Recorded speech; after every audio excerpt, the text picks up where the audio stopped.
कभी सोचा हिपरकस ने ट्रिग्नोमेट्री को किस लिए पैदा किया होगा? उन्हें मालूम था शायद मेरी जान, जब तुम्हारे गोद में सर रख के मुझको नींद आएगी तो मुंह ढकने में लहराती हुई जुल्फ़ों का इस्तेमाल होगा और उन जुल्फ़ों की लंबाई भी कुछ होगी। तो लंबाई को कैसे तय करोगी तुम? हिपरकस हाइपोटेन्यूस बेस परपेंडिकुलर और एंगल में जब रिलेशन दे दिए तो आशिकों को घर मुहैया हो गया, वो घर की जिसकी नींद तो ख्वाबों में मिलती है। अज़ल से ही तुम्हारे भाव खाने और मेरी कोशिशों के कम न होने की लड़ाई चल रही थी, और जब कोई कड़ी इसमें समझ आई नहीं तो फिर फ़कत सरदर्द से पीछा छुड़ाने के लिए न्यूटन ने सबसे एक्शन इक्वल रिएक्शन कह दिया इसको। मगर न्यूटन की जब आंखें खुली तब तक तो तुम न्यूटोनियन हिस्से से काफ़ी दूर थर्मोडायनामिक्स में आ चुकी थी, और थर्मोडायनामिक्स में भी तबाही मच गई थी। टेम्परेचर बढ़ चुका था, हर तरफ दिल जल रहे थे, और फिर न्यूटन ने कूलिंग लॉ दिया, तब जाके कुछ राहत मिली सबको। ज़रा सोचो, तुम्हारे हुस्न पे लोगों की नज़रें गर नहीं रुकती तो फिर बहती करंट को रोकने वाला रजिस्टर किस तसव्वुर में बना होता? तुम्हारी जुल्फ़ में ख़म ही नहीं होते तो इंडक्टर कोई कैसे बना पाता?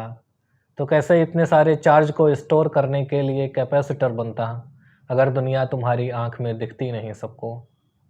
ये लहराती हुई जुल्फ़ें, बनावट जिस्म की तेरे, या फिर उड़ता दुपट्टा ही अगर डी ब्रॉगली ने देख ली होती तो इतना वक्त ना लगता, वो पल भर में ही कह देते कि कुछ चीज़ें हैं जिनमें वेव नेचर है।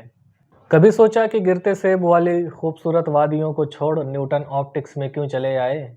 वो तहकीकात करना चाहते थे कोई इतना खूबसूरत कैसे हो सकता है, लेकिन फिर उन्हें मालूम पड़ता है कि गोरापन तो पूरे 7 रंगों से बना है, और उन रंगों को आसानी से न्यूटन देखते थे जब तुम्हारी आंसुओं से प्रिज्म बनता और लहराते दुपट्टे से हवा में रेनबो बनता। तुम इतने वक्त से साइंस में हो, या कहें साइंस तुम में है। ज़रा सोचो, अगर तुमको सिलेबस में कभी शामिल किया जाए तो प्रोफेसर भी सोचेंगे कि ये क्या चीज़ है जिसको कोई टॉपर समझ पाता नहीं है, और सारे बैक बेंचर मुस्कराते हैं, मुसलसल मुस्कराते हैं, वो केवल मुस्कराते हैं। और ऐसी मुस्कराहट जो ये कहती हो कि हमको कुछ समझ आया नहीं है, पर ये जो भी है गज़ब ही है, बहुत उम्दा, बहुत आला। मगर फिर मसला ये है कोई नंबर ना पाएगा, सभी की बैक आएगी। ये सब यूं ही नहीं मैं कह रहा हमदम, मैं एक मुद्दत से 2 आँखों को पूरा पढ़ नहीं पाया, तो फिर तुमको मुकम्मल कौन पढ़ सकता है, वो भी चंद लम्हों में।